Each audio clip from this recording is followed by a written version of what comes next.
Estamos en el 51, pero voy a volver a hacer lo que estamos predicando un sermón largo de más de 50 versículos de Esteban, y entonces vamos a recordar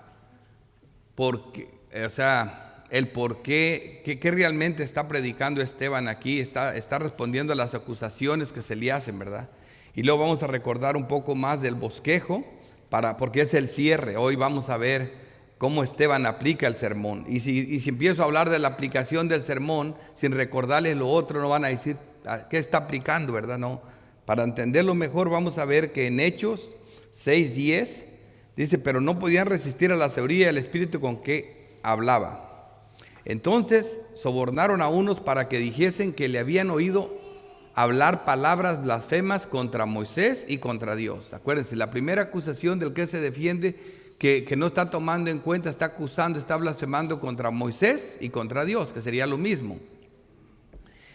Y solventaron al pueblo, a los ancianos y a los escribas, y arremetieron, le arrebataron y le trajeron ante el concilio. Y pusieron testigos falsos que decían: este hombre no cesa de hablar palabras otra vez blasfemas contra este lugar santo y contra la ley. Imagínate, hablar contra Dios, hablar de Moisés, hablar de la ley y hablar del templo, estás muerto. Esas eran las acusaciones. Pues le hemos oído decir que Jesús de Nazaret destruiría este lugar y cambiaría las costumbres que nos dio Moisés. O sea, Esteban tenía que decir lo que oyó, hermanos. Jesús le dijo: este templo va a ser destruido y Jesucristo va a levantar otro en 3 días. Y para ellos eso era incomprensible. Así que ahora vamos a ver cómo Esteban aplica el sermón, y vamos a recordar otra vez el bosquejo que hicimos rápido. No toma tiempo esto, nada. Es el título de acusado, acusador, porque ahora la va a agarrar él contra ellos. Ese es el título del mensaje. Y ya vimos como introducción, la acabo de mencionar. Esa es la introducción. El texto para apoyar el mensaje era Santiago 2:8. Si en verdad cumplí la ley real, cosa que ellos no sabían hacer, conforme a las escrituras, amarás a tu prójimo como a ti mismo, bien hacéis. Es precisamente lo que Esteban sí supo hacer. Amar al prójimo. Ellos no supieron y por eso lo mataron. Los 4 encabezados es cómo vemos a Dios, ¿verdad? Porque de eso se acusaba, estaban blasfemando a Dios. ¿Cuál es la relación entre Moisés y Cristo? ¿Cuál es el verdadero significado de la ley? La ley real es amar al prójimo, ellos no lo sabían. ¿Y cuál es el verdadero significado del templo de Dios? Ya hemos hablado mucho de eso, ¿verdad? ¿Qué es realmente el templo de Dios ahora? Y aquí el resumen, la aplicación del sermón de Esteban, que sería nuestro punto, ¿verdad? Y la aplicación que vimos para este mensaje es: todo esto era el deslumbre, pero la vamos a ver al último, vamos a aplicar el sermón. No tiene caso ir a otro sin aplicar. Ese es la aplicación. Ahora vamos a concluir, si Dios nos lo permite.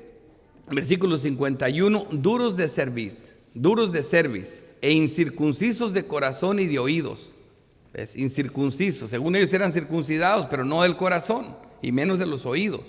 Vosotros resistís siempre al Espíritu Santo, como vuestros padres, así también vosotros. Ya para comenzar, esto era fuerte. Esto que le estaba diciendo aquí era fuerte. Ha sido la intención en todo el recorrido, recordarles que ellos habían sido como sus padres, siempre resistiendo al Espíritu Santo. Es lo mismo que Jesucristo los acusó de esto mismo a ellos. Ellos pensaban que eran mejores que sus padres, y aunque el mismo Señor Jesucristo les había dicho que no. Por ejemplo, en Mateo 23:29 dice: ay de vosotros, escribas y fariseos hipócritas, porque edificáis los sepulcros de los profetas y adornáis los monumentos de los justos, cuando sus padres los habían matado. Oigan eso. Y decís: si hubiésemos vivido en los días de nuestros padres, no hubiéramos sido sus cómplices en la sangre de los profetas. Y Esteban está diciendo: están haciendo exactamente lo mismo. Hipócritas, como les dijo Jesús. Así que dais testimonio contra vosotros mismos. O sea, se condenan. Por eso de acusado, acusador. De que sois hijos de aquellos que mataron a los profetas. vosotros también llenáis la medida de vuestros padres. Eso es lo que Esteban los está trayendo. Por eso los está haciendo enojar. A nadie le gusta que le pongan su pecado en la cara, ¿verdad? A nadie. Esteban está dando en el blanco. Aquí lo que quería traer aquí es descargar su escotada final, como ya lo habíamos mencionado. En el 52 dice: ¿a cuál de los profetas no persiguieron vuestros padres? Para que vean las mismas palabras de Cristo. Miren a Esteban: ¿a cuál de los profetas no persiguieron vuestros padres? Como decía la palabra de Dios, es difícil que un profeta muera fuera de Jerusalén, porque ellos los mataban a todos. Y mataron a los que anunciaron de antemano la venida del justo, de quien vosotros ahora habéis sido entregadores y matadores. Si tuviéramos que enfocar el punto del sermón de Esteban, Esteban le está diciendo todo lo que la Biblia viene diciendo, y de todo lo que hablaron los profetas, de todo lo que hablaron nuestros padres, es de Cristo. Y los mataron, y por predicar a Cristo me van a matar a mí. Ahí los está llevando. O sea, por eso le digo, esto es fuerte. Ellos no lo veían, no tenían lo que tenemos ahora nosotros. Hermanos, teniendo nosotros las epístolas, hay gente que todavía está en el Antiguo Testamento poniendo legumbres ahí en el púlpito, sacándole a la gente diezmo tras diezmo, hablando lo que no deben de hablar, usando lo que les conviene el antiguo pacto. Hombres malvados de las sectas de los luz del mundo y mormones, teniendo tantas mujeres y un montón, porque aquellos tenían muchas mujeres, porque nunca entendieron.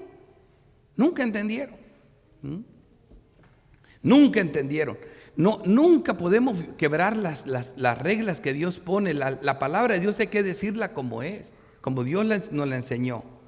Las mismas palabras que ya les había dicho el apóstol Pedro, solo en aquella ocasión la mayoría se arrepintieron, porque Pedro también les dijo eso en el sermón que predicó en Hechos 2, no sé si recuerdan. En Hechos 2:22 Pedro le dijo: varones israelitas, cuando le dijeron ustedes están ebrios, que el Espíritu Santo había llegado en todos, entonces también Pedro, lleno del Espíritu Santo, al igual que Esteban, acuérdense, tanto en Esteban como en Pedro ya moraba el Espíritu Santo, que llegó en forma de paloma, quieto, tranquilo, ¿verdad? Eso eran las arras de su salvación.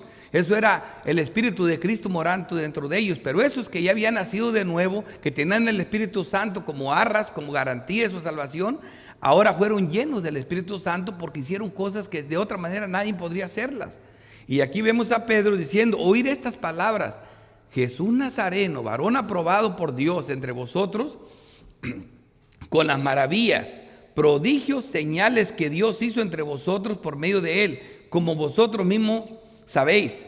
A este entregado por el determinado consejo y anticipado conocimiento de Dios, o sea, desde el consejo eterno de redención, ya estaba preparado el Cordero para esto. O sea, eso iba a pasar, pero no por eso quedaban sin excusas los que lo hicieron, ¿verdad? Dice: prendiste y mataste. Y les dice Esteban: matadores, por manos de inicuos crucificándole. Sepa pues ciertísimamente, continúa aquí el apóstol Pedro, toda la casa de Israel, que a que Jesús, a quien vosotros crucificasteis, Dios lo ha hecho Señor y Cristo. El mismo énfasis está trayendo Esteban: presentarles a aquel que mataron. Él es el Cristo, Él es el ungido, Él es el rey esperado, Él es el sacerdote, Él es el profeta, Él es el Moisés, Él es el Elías, Él es todo. Y a ese lo mataron, a eso mismo lo trajo. Pero acá, ahí estaban los sumos sacerdotes, ahí estaba toda la crema y la nata de la teología. En el sermón de Pedro había gente de todas partes, gente pobre. Se compugieron de corazón y creyeron. Pero los líderes religiosos, los grandes, no creyeron, rechinaron los dientes y lo mataron. Por eso la diferencia, por eso Cristo no mintió cuando les dijo: las prostitutas y el borracho van delante de ustedes. Imagínate esos sepulcros blanqueados que se creían los señores de la ley. El hombre se preocupa por escribir libros, por ser famoso, porque sea grande. Andan de conferencia a conferencia recorriendo el mundo. ¿Y sus actos qué? ¿Sus acciones qué? No tienen amor por dentro, no conviven, no los tocan. ¿Me entienden? Eso es lo grande de todo esto. Eso es lo que estamos viendo aquí. Cristo, es por eso, hermano, es más fácil que se convenza una prostituta, un borracho, un drogadicto, que un religioso. Porque también entiendan, sí es cierto que los homosexuales y las lesbianismas son entregados por Dios para que sigan en su mugrero. También los religiosos son entregados. Eso dice Tesalonicenses. Por cuanto no recibieron el amor de la verdad para ser salvos, por eso Dios los entregó a un espíritu engañador para que crean a la mentira de los espíritus que están detrás de todos esos falsos maestros. Por eso no los sacas de ahí nunca. Están ciegos, están entregados, hermanos. Les muestres lo que les muestres. Pueden ver videos de su líder violando niñas, comiendo niñas. No, el santo es un santo. ¿Qué puedes hacer con ellos? No se puede. No se puede. Así que esto es, le estoy trayendo, quisiera transmitir lo mismo, no puedo. Hago lo que puedo, pero el sermón fue fuerte, la entregada fue fuerte. Vemos aquí en el 53, vosotros que recibisteis la ley por disposición de ángeles y no la guardasteis. Los ángeles se presentaban en muchas ocasiones, como ustedes lo han visto. En cada etapa del sermón que había dado, siempre les mostraba que ellos siempre han rechazado la provisión que Dios les ofrecía por medio de sus santos del antiguo pacto. Jesucristo les dice, envió a un siervo, ¿y qué hicieron? Lo mataron. Envió a otro, lo mataron. Dice, les voy a enviar a mi hijo, quizás a él no lo maten, y también se lo mataron. Eso es lo que estamos viendo aquí. ¿A quién no mataron? Él no podía haber dado ese discurso escrutador con mayor intrepidez. Estas palabras son de Spurgeon, yo no hablo así. Ni siquiera estas palabras pronuncio, tengo que decirlo. Quiero traerlo porque van a decir, el pastor nunca ni sabe qué quiere decir intrepidez. Dice, aún si hubiera tenido la aseguranza de que ellos le agradecerían por ello, el hecho de que su muerte era segura no tenía otro efecto en él que el de hacer aún más celoso. O sea, lejos de acobardarse, se llenó de denuedo, de valentía, y dio la escotada. Spurgeon está diciendo lo mismo que hemos visto, pero en sus palabras. Lejos de espantarse, se llenó de celo y arremetió. Mátenme, pero voy a decir la verdad. Hermanos, yo oigo comentarios que dicen, cuando Pedro predicó las mismas palabras, ahí todos se convirtieron. ¿Y por qué no se convirtieron con Esteban? Bueno, ¿no entienden? ¿Dónde está su cerebro? ¿No entienden a quiénes predicó Pedro? Había gente, ahí se mencionan 17, 16 provincias. Eran judíos esparcidos por todas partes. Era gente común, pero aquí no era gente común. Aquí está el sumo sacerdote y toda su cuadrilla de lobos. Aquí están los líderes religiosos. Fue muy diferente el mensaje. Es el mismo, pero a diferente audiencia. Y si yo fuera por los comentarios, nomás siguiendo los comentarios, haría esas cosas, porque fulano lo dijo, porque el grande lo dijo. No, hay que ver lo que la Biblia dice, porque nosotros sabemos quién tenía él enfrente. Tomando de conceptos del Antiguo Testamento, Esteban reprendió a aquellos que rechazaban a Jesús como duros de cerviz, como es descrito Israel en pasajes como Éxodo 32:9 y como incircuncisos de corazón y de oídos, como es descrito en Israel en pasajes como Jeremías 9:26, Deuteronomios 10:16, dice, circuncidad pues el prepucio de vuestro corazón y no endurezca más vuestra cerviz. O sea, les habló las palabras que siempre se dijeron en el Antiguo Testamento, reprendiéndolos. Esteban usaba la palabra de Dios. Los acusa de cometer los mismos actos de sus padres. Casi 20 veces en el Antiguo Testamento Dios llama a Israel duros de cerviz, y por eso les menciona esas palabras. Estos líderes religiosos estaban actuando igual que sus antepasados, igual que sus padres. Eso lo vemos aquí. Esteban les dice, ustedes son iguales a los gentiles en su rechazo de Cristo. Ahora habéis sido entregadores y matadores. ¿Ves? Entregadores y matadores. Lo mismo que Pedro. El punto central de Esteban era inconfundible. ¿Cómo era Israel en su historia? Así son ustedes hoy. Por eso los trajo a través de la historia. Acuérdense, ¿de dónde venimos? Desde cuando Dios se presentó a Abraham en Ur de los Caldeos, en Babilonia. Jesús dijo, ¿qué acaso es imposible que odres viejos contengan vino nuevo? Así Jesús miraba la imposibilidad que estas personas aceptaran el cambio. Estaban aviejados, no resistían el nuevo pacto, no resistían la sangre de Cristo, no resistían el evangelio. Por eso esas palabras de Cristo. Esteban contrastaba completamente el Antiguo Testamento con el Nuevo. Es enfático el cambio y radical. Uno de esta desapareciendo y el otro inaugurándose. Esto sí lo escribí yo, Yo cuando escribo de alguien más les digo. Era la diferencia, era algo, uno iba saliendo y el otro se iba inaugurando. Un pacto iba terminando y el otro comenzando. La diferencia entre el judaísmo y el cristianismo es lo que estamos viendo aquí. El discurso de Esteban marca la quiebra entre el judaísmo y el cristianismo. Ahora el cristianismo se expandería por todo el mundo. Dios usó la muerte de Esteban para esparcir la iglesia en todo el mundo, como lo vemos en la primera epístola de Pedro. Primera de Pedro 1:1. Y aquí sí, por favor, podemos poner el mapa que le mandé al hermano Jonathan ahí, porque les quiero explicar algo. En el sermón se los digo, pero me es más difícil explicárselo. Voy a leerlo como leí, pasamos Pedro 1:1.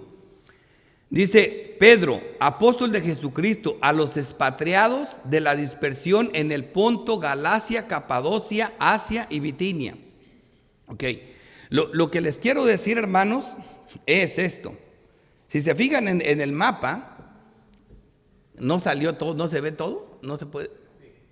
Ajá, mira, toda la parte, cuando salen de acá del viaje, si se fijan dónde está Ponto, Bitinia, Galacia, Capadocia y Asia allá arriba. Entonces, el apóstol Pablo en su segundo viaje misionero intentó ir a Asia. Allá está Asia, donde tiene el puntito el hermano. Y luego a Bitinia, más arriba. ¿Se fijan?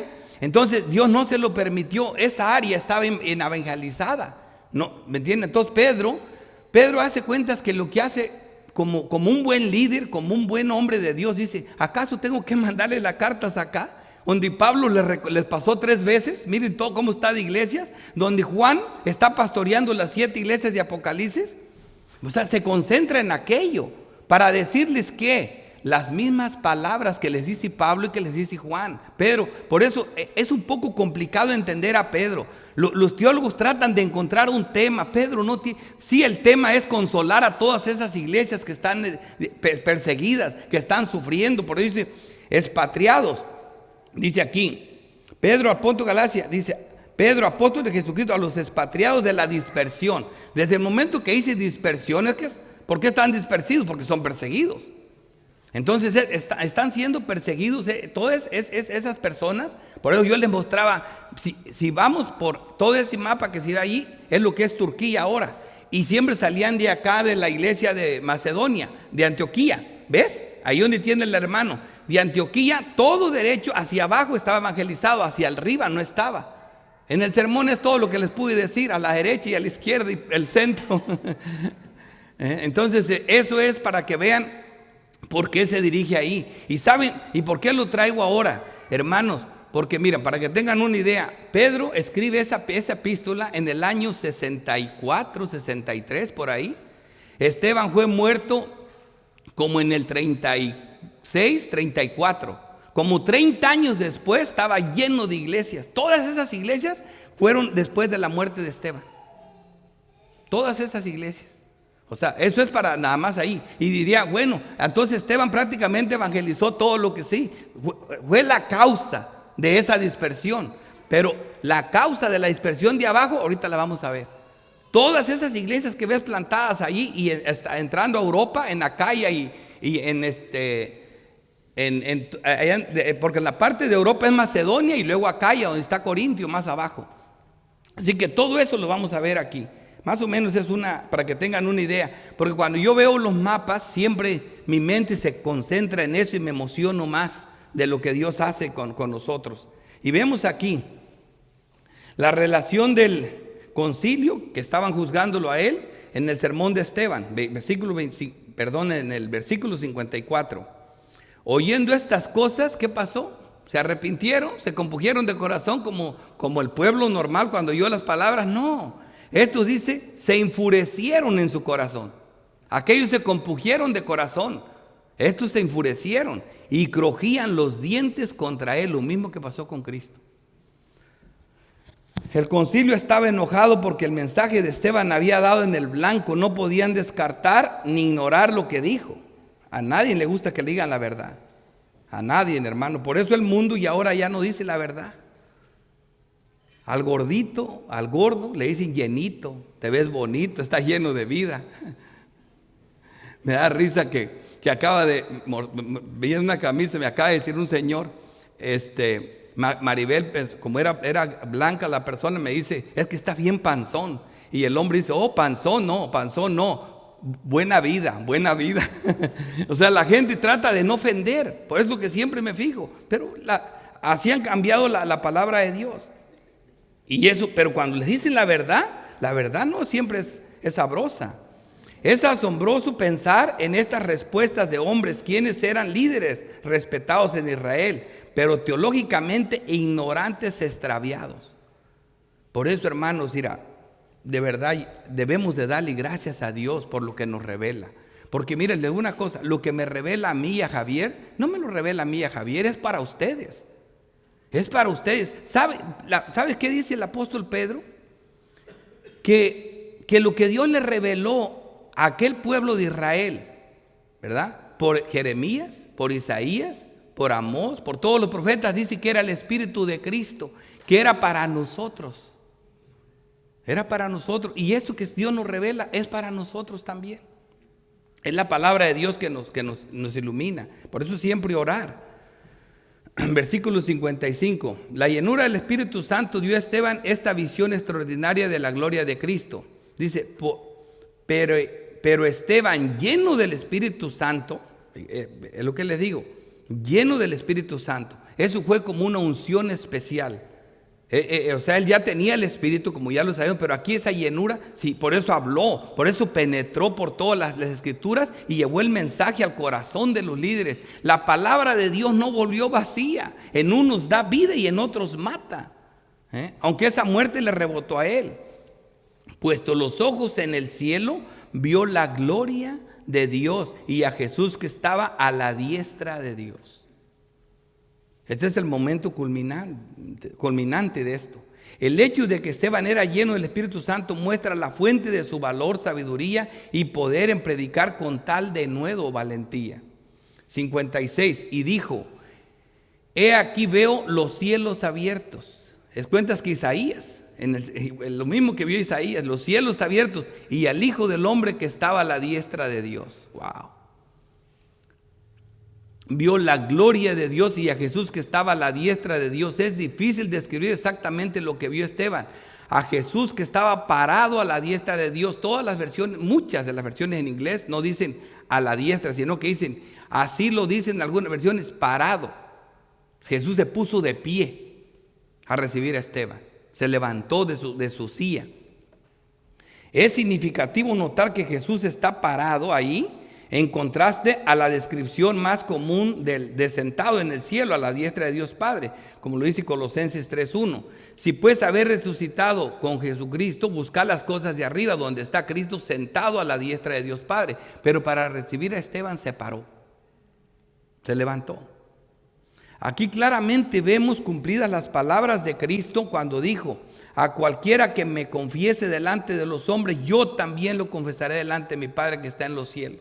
Vio a su siervo confesándolo a pesar de la muerte y él se levanta a orar, a recibirlo. Yo también lo confesaré. Le dijo, Padre, si ellos lo encuentran culpable, nosotros lo vamos a absolver, lo vamos a recibir. La ejecución de Esteban es apedreado. Versículo 57. Entonces ellos, dando grandes voces, se taparon los oídos y arremetieron a una contra él. Y echándolo fuera de la ciudad, lo apedrearon. Y los testigos pusieron sus ropas a los pies de un joven que se llamaba Saulo. Versículo 58 del capítulo 7 es la primera mención de Pablo. El capítulo 8 lo vuelve a mencionar. El 9 lo menciona, el 10 no lo menciona, el 11 lo menciona, el 12 lo menciona y del 13 en adelante solo de Pablo se habla. De Pedro se habla del 1 al 12. Con una excepción más, creo en el 15 y 16, pero Todo el tiempo se habla del 1 al 12. Todas las menciones de Pedro, que son 55 veces que se menciona en el libro de Hechos, es del 1 al 12. Su ministerio estaba en la región de Judea. Cuando Esteban declaró que vio a Jesús parado a la diestra de Dios, fue demasiado para ellos. El Sanedrín relacionó violentamente cuando Jesús, ante este mismo grupo de hombres, declaró, porque aquí sí, era el mismo grupo cuando presentaron a Jesús, ahí no estaba el pueblo, estaba este mismo grupo, los sacerdotes y los líderes religiosos. Declaró que se sentaría a la diestra de Dios. Tenía la misma reacción y sellaron su muerte como blasfemo. O sea, Jesús dijo que se sentaría y Esteban dice que vio el cielo abierto y Dios que se paró para recibirlo. Vio el cielo abierto y a Cristo allá. Al que mataron en la cruz, verlo allá arriba, para ellos eso era muerte. Fue lo peor que les pudo haber dicho. Mateo 26, 64, Jesús le dijo: tú lo has dicho, hablando de sus acusadores, y además le dijo eso al sumo sacerdote, y yo os digo que desde ahora, eso le dijo Jesús al sumo sacerdote, que desde ahora veréis al Hijo del Hombre sentado a la diestra del Padre, del poder de Dios, y viniendo en las nubes del cielo. Entonces el sumo sacerdote rasgó sus vestiduras diciendo: ha blasfemado. ¿Qué más necesidad tenemos de testigos? He aquí ahora mismo habéis oído su blasfemia. ¿Qué os parece? Y respondiendo ellos dijeron: es reo de muerte. Entonces le escupieron en el rostro y le dieron de puñetazos, y otros le abofeteaban diciendo: profetízanos, Cristo, ¿quién es el que te golpea? Ahí viene todo lo demás, los injurios, los insultos, y ahí viene todo, hermanos. Ahí eso fue lo que lo condenó a muerte. Es las mismas cosas aquí. Que Esteban sugiera que Jesús crucificado, parado en una posición de autoridad a la diestra de Dios, debía haber sido como blasfemia en las mentes de aquellos que sabían que un hombre crucificado moriría bajo la maldición divina. Esto lo dice un comentarista que se llama Bruce, que es lo mismo que estamos viendo, es el mismo panorama.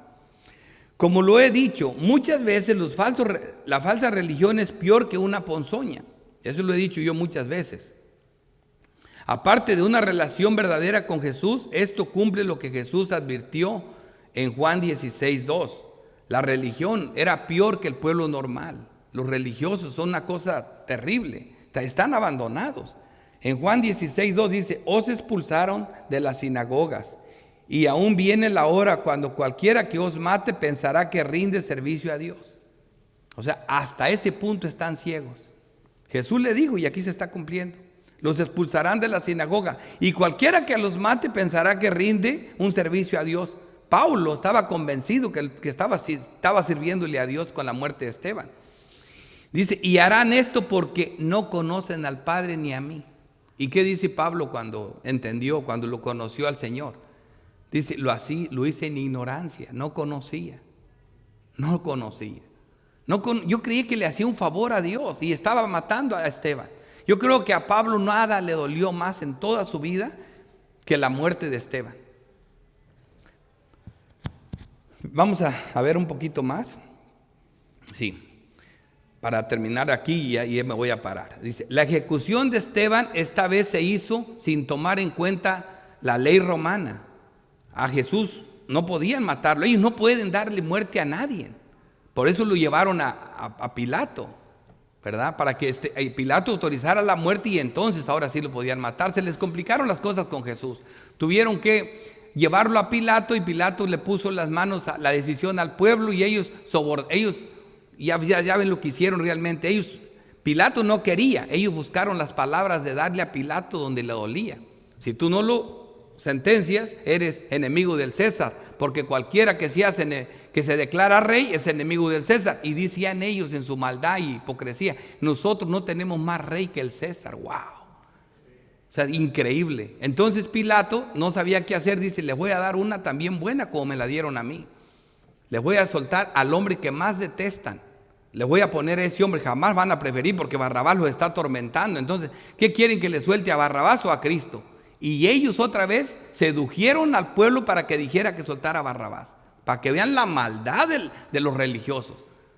Es lo peor que hay. Pero nosotros no podemos hablar de una iglesita, una religión. Ahí también hablan de Dios. Ellos son buenos. Hermanos, hay que abrir los ojos. El hombre más malo de la historia, el más malvado, el que ningún padre le quiere poner a su hijo, Judas Iscariote, en su vida era impecable, era intachable. Nadie podía decir algo de Judas Iscariote. Judas era un apóstol, hermano.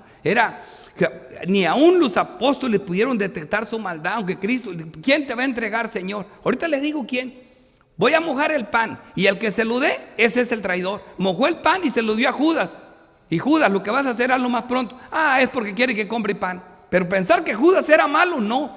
Y así ahora, es que usted es muy cruel con la gente, todos somos hermanos. Yo no soy hermano de ellos.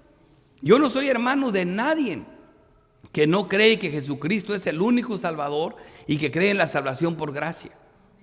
No soy. Entonces, la gente podrá decir lo que quiera, pero no es así. Según los historiadores, dice, la ejecución de Esteban esta vez se hizo sin tomar en cuenta la ley romana y que fue realizado según las costumbres tradicionales judías, el apedreamiento. Ellos esta vez no tomaron en cuenta eso. Lo hicieron según sus leyes.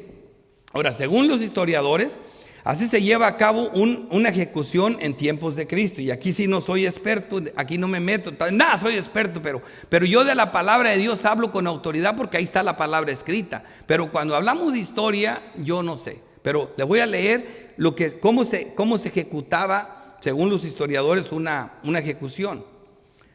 A 4 codos del lugar del apedreamiento, el criminal es desnudado, le quitaban de sus ropas. Posiblemente fueron las mismas ropas que detuvo Esteban, no sé, o las que lo apedrearon, no sabemos cuáles fueron, ¿verdad? Pero eran a 4 codos, era una distancia bastante corta.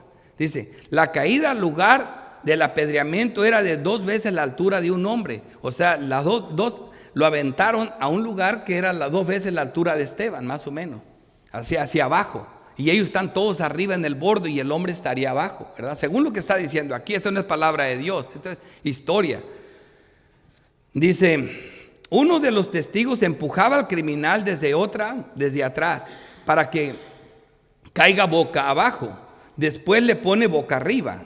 Si muere de la caída es suficiente. Si no, el segundo testigo toma la piedra y la deja caer sobre su corazón. Si esto causa su muerte es suficiente. Si no, es apedreado por toda la congregación de Israel hasta que muere. Esto lo escribió citado por Bruce. Los teólogos. Entonces yo nomás les digo lo que estoy leyendo y creo que tiene sentido todo esto. O sea, los testigos pusieron sus ropas a los pies de un joven que se llamaba Saulo. Saulo para allí como el supervisor de la operación, como un miembro del Sanedrín. Él también había aprobado la ejecución de Esteban. Cuando vemos aquí que dice joven, literalmente significa un hombre en su primer edad, ¿verdad? Seguramente no significa que Saulo no tenía edad suficiente para ser miembro del Sanedrín, porque en Hechos 26:10 Pablo dice, cuando lo mataron yo di mi voto. O sea que tenía suficiente edad para votar y votó la muerte. Dice, él mismo dice Pablo como en Hechos 26:10, dice, yo di mi voto cuando lo mataron. Y la aplicación clara es que tenía un voto como miembro del Sanedrín. Así que vamos a ver ahora las últimas palabras de Esteban. 60 versículos tiene este capítulo. Apedraron a Esteban mientras él invocaba y decía, Señor Jesús, recibe mi espíritu. Y puesto de rodillas, clamó a gran voz, Señor, no les tomes en cuenta estos pecados. Y habiendo dicho esto, dice, durmió. De Jesús dice, expiró, aquí dice, durmió. La vida de Esteban, también de la misma manera que había sido vivida, en completa confianza a Dios, creyendo que Jesús cuidaría de la vida venidera, él fue el primer mártir en sellar su testimonio con su sangre. La respuesta a las oraciones contestadas de Esteban, de su fruto, marca el inicio del ministerio del apóstol Pablo. Dios oyó la oración de Esteban y Pablo es la evidencia de ello. No tenemos idea de qué tan gran de mente Dios puede usar en nuestros tiempos el sufrimiento, ¿verdad? Eso fue muy grande. Agustín decía, si Esteban no hubiera orado, la iglesia no habría tenido a Pablo. Aquí tenemos otro comentario que dice, clamó a gran voz, Señor, no les tomes en cuenta este pecado. Esteban demostró la misma actitud perdonadora que Jesús tenía en la cruz. Y así como la oración de Esteban fue contestada para bien, la misma oración, esto lo escribo yo, la misma oración que Cristo pronunció en la cruz, trajo como resultado la salvación de todos nosotros. Es significante esto, mira, les voy a leer el texto. Lucas 23, 32 y luego cierro con una explicación de esto. Llevaban también con él a otros dos que eran malhechores para ser muertos. Piensen en Esteban y piensen aquí en Cristo. Las mismas personas los condenaron y dijeron las palabras al morir.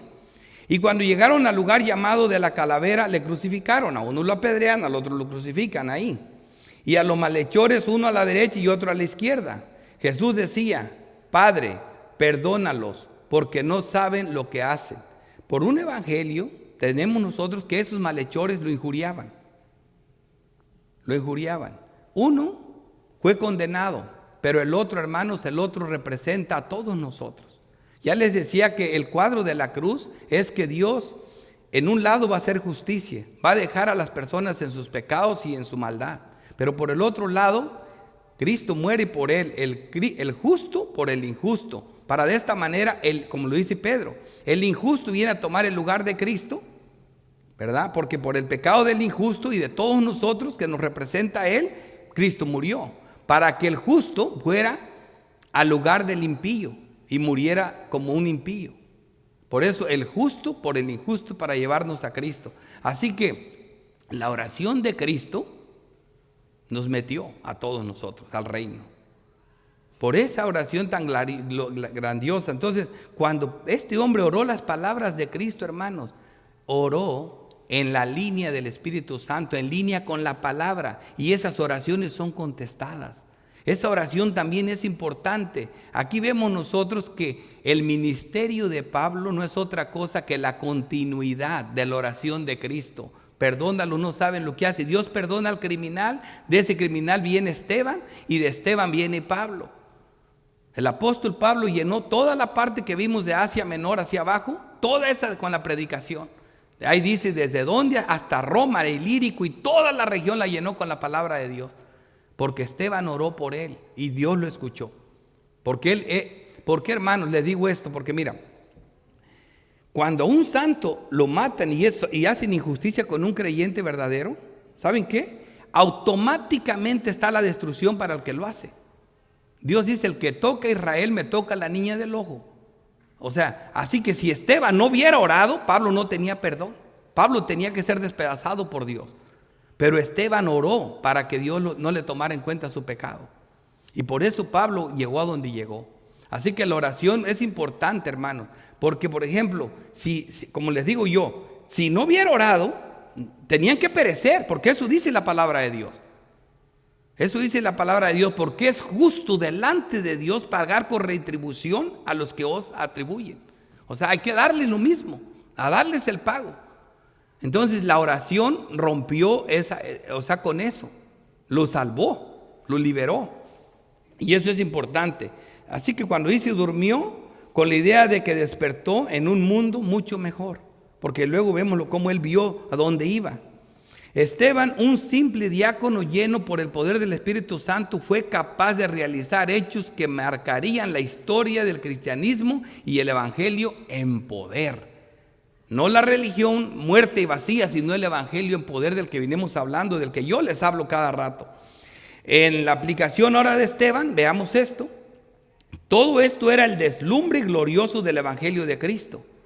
La salvación por gracia, por medio de la fe, el ser justificado gratuitamente por la obra de Cristo, el ser santificado por el poder del Espíritu Santo y finalmente la glorificación gloriosa de estar para siempre con Dios, al igual que él mismo Esteban. Así concluye el mensaje. Ahora sí tenemos tiempo de comentarlo y de hablar. Tenemos un tiempo y no lo vamos a usar, hermanos, No vamos a tener este tiempo Y como les digo, mira, todo es importante hasta que digan, lo entendí, no lo entendí, porque mira, el fluir de ustedes es importante para nosotros, porque a veces se entienden las cosas y a veces no se entienden. Así que vamos a participar. Pastor Ricardo, nuestro Señor Jesucristo se ha comprometido a edificar a su iglesia y estar con nosotros por siempre. Y la manera en que edifica a su iglesia es con su palabra. Bajo la unción del Espíritu Santo, le ha guiado en estas verdades. La mayoría de nosotros ya hemos leído ese texto. Y todas las verdades que el Señor le ha mostrado ahí en ese texto para nosotros es muy edificante. Entonces, gracias, hermano. Eso es bueno saber eso, porque yo también leo comentarios, hay cosas buenas, pero por lo que sabemos nosotros tenemos que profundizar, tenemos que entender y darle gracias a Dios por lo que tenemos ahora, porque ahora tenemos todas las epístolas que nos aclaran todos los puntos doctrinales. Entonces él no la tenía, así que fue algo glorioso lo que él hizo. Le damos gloria a Dios y estamos muy agradecidos por los dones que nos ha regalado, sí, al regalarnos al pastor Javier y su persona. Y sabemos que ustedes son vasos de barro, pero que tienen un evangelio glorioso morando en sus corazones en poder. Y somos parte de la oración contestada de Esteban, igual que Saulo. Sí. Gente pecadora que mereció otra cosa y que Dios ha querido que seamos parte de la expansión del evangelio, del reino. Durante toda la semana, en los días que nos congregamos, desde el miércoles y ahora en el día de las parejas, hemos orado para que el Señor les capacite a ustedes y disponga nuestros corazones, los enternezca para escuchar una vez más la voz de Cristo. A Dios la gloria. Sí, a Dios la gloria, exactamente. ¿Algún comentario, alguna pregunta, aportación de lo que vimos, hermanos? Todos pueden participar. Bueno, nada más comentar que pues uno viendo el denuedo que tenían estos diáconos y los apóstoles, es una gran exhortación porque a veces somos muy ligeros para soportar, o sea, somos muy... Nos airamos o nos molestamos con cualquier cosa y ver cómo ellos soportaban de una manera literal la presión, aún arriesgándose a morir por el evangelio, eso me conmueve bastante, pues. Y me anima y espero que a todos a que realmente el Espíritu Santo nos haga cada vez más firmes y hablar pues con denuedo, la verdad. Mira, eso es lo que les digo, si él no pronuncia esas palabras, hermanos, entonces estamos todos perdiendo el tiempo aquí. Muchos se quedan con las ganas, yo me gustó esto, a mí no me gustó lo otro, pero no lo digo. ¿Por qué les da pena? Somos hermanos, somos el cuerpo del Señor. Participen también los que no participan, porque de aquí vamos aprendiendo juntos y también corrigiendo errores. Porque aquí es donde nos corregimos todo, eso es un estudio. Estoy actuando en la parte que un pastor, Dios lo constituyó como pastor y como maestro. Así que ahorita soy maestro, por lo mismo que el Señor me enseñó a mí, enseñando lo que el Señor me enseñó. Y a veces ahorita Javier va a ser pastor. Sí, mi hermana.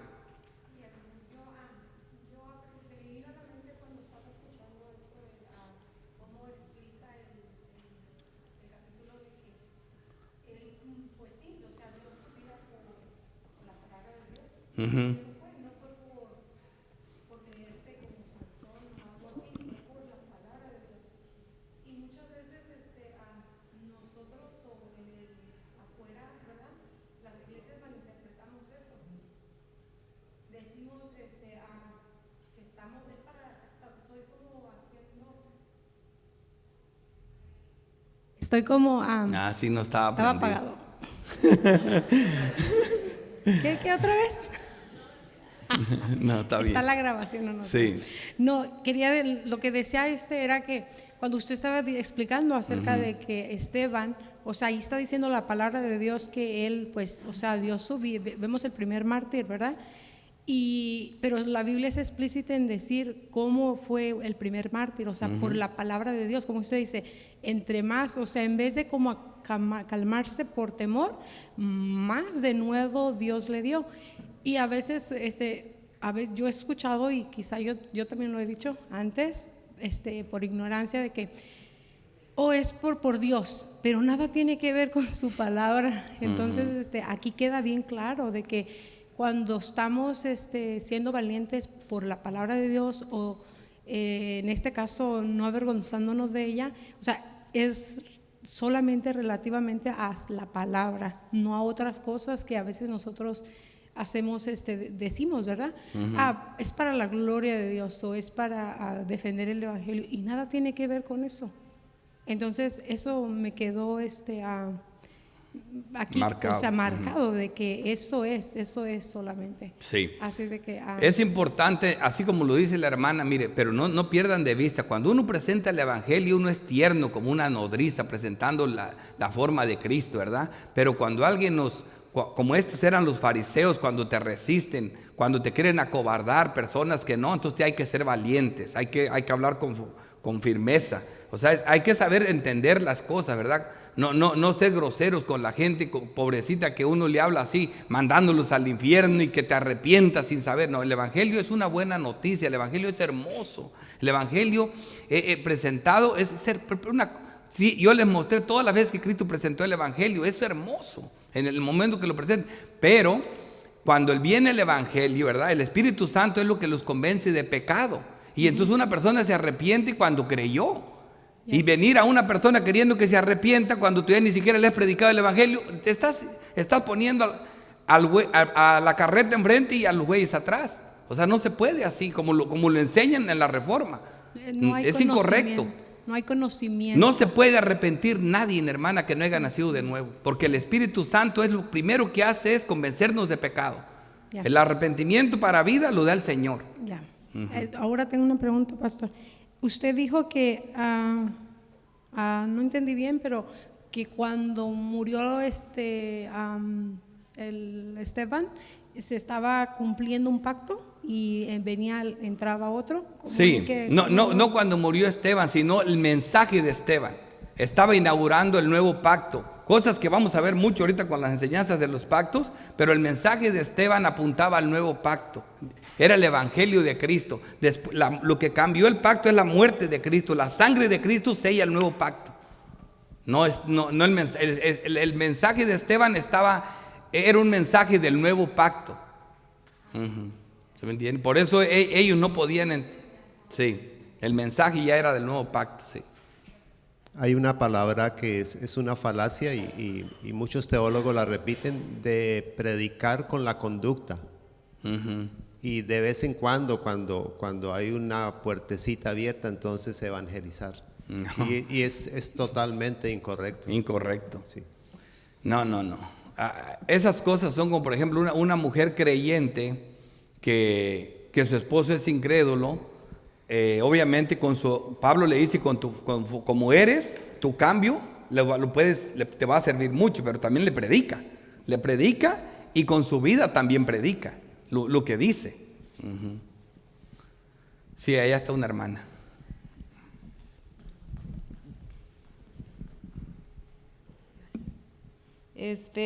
Solamente yo quiero traer un versículo, porque cuando empezó porque ya llevamos varios domingos con este tema de Esteban, pero la vez pasada usted ya fue cuando introdujo el título de ¿cómo? Los acusadores, acusados. De ser acusado a acusador, el título. Ajá. Entonces estaba yo pensando la vez pasada, pero yo sabía que todavía no terminaba el versículo de Hebreos 4:12, donde habla que dice, lo voy a leer, dice, porque la palabra de Dios es viva y eficaz y más cortante que toda espada de dos filos y penetra hasta partir el alma y el espíritu, las coyunturas y los tuétanos, y discierne los pensamientos y las intenciones del corazón. Y la razón por que yo pensé en este versículo fue porque, como aparte de que Esteban estaba acusando a los, como dijo usted, la crema innata, ¿verdad?, de la teología, pero también les estaba predicando. Entonces, y de resultado, pues ahora, y también de la oración, pues fue Pablo. Entonces la palabra misma por la palabra, en mi opinión, ¿verdad? Condenó a estas personas que sabían plenamente y de igual manera trajo a salvación a Saulo. Entonces, Sí, la palabra de Dios no vuelve vacía. Acuérdate, es una espada de dos filos. Por un lado penetra y mata, y por otro da vida. O sea, la que mata da vida. La misma espada que se vio en la boca de Jesucristo. Sí. Pero es significativo todo esto, así como participamos, para poder ir entendiendo el flujo de ideas y que estamos entendiendo juntos, porque somos un pueblo, somos un solo grupo de hermanos y tenemos que estar bien claros con el mensaje que Dios nos está mostrando, ¿verdad? Entonces es importante eso. Ya viendo el mensaje y agarrando todas las enseñanzas que Dios nos habla a través de cada uno. Sí. Sí, pastor. ¿Sí me oye? Sí. Ok, pastor, buenos días. Buenos días. Pues a mí me llama la atención, ahorita no estaba buscando el versículo, pero no lo recuerdo, cómo a lo que llamamos el hilo conductor de la Biblia es uno solo, o sea, no está separada. Y me refiero al hecho de que Pedro utiliza las mismas palabras de acusación contra, digamos, estos religiosos o estas personas y les dice: ustedes mataron a Cristo en este caso. Luego Esteban hace lo mismo en lo que acabamos de estudiar, y no recuerdo exactamente cuál es el versículo donde Pablo, hablando ya en el contexto de salvación, también los acusa y les dice: ustedes también lo mataron. O sea, vemos cómo el Espíritu Santo, y ahí vemos cómo el Evangelio en poder se aplica, ¿no? Está hablando de la misma temática que viene tratando Esteban, viene tratando Pedro, y en este caso Pablo también lo aplica. Sí, Pablo y Pedro, todos los acusan de las mismas cosas. ¿A cuál de los profetas no mataron? También lo hace Pablo y lo hace el apóstol Pedro. Sí, mira, por eso muchas veces, hermanos, cuando hablamos de ver el texto en su contexto, lo que mucha gente hace, dice: mira, el texto en su contexto, esa teología, esa regla hermenéutica está completa si la dejas ahí. No, es el texto en su contexto más corto, el texto en su contexto más amplio, ¿verdad? Esa es la única manera de saber la realidad, porque mucha gente agarra el versículo, primero lo sacan de contexto, eso mero está reprobado, pero otros nada más se justifican diciendo: este es el contexto. ¿Cuántos?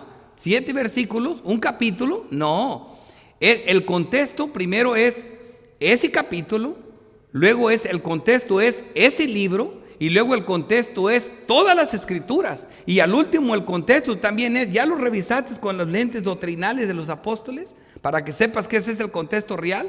Eso, ahí es que tienes el texto en su contexto realmente, no como lo quieren hacer ahora. Es que ya lo revisé en el contexto, sí, pero en el más amplio, en el contexto ahí inmediato, pero no en el otro. Y menos todavía, ya le diste ya lo revisaste o sea, ya hiciste tu reflexión teológica, ya lo pasaste por el filtro doctrinal, donde tenemos todas las doctrinas y ver que no contradice a ninguna. Eso no lo ha hecho. Bueno, entonces no has terminado. No sé si me entiendan eso, pero es un poquito complicado, pero lo hemos hablado mucho eso. Lo hemos hablado mucho eso, hermanos.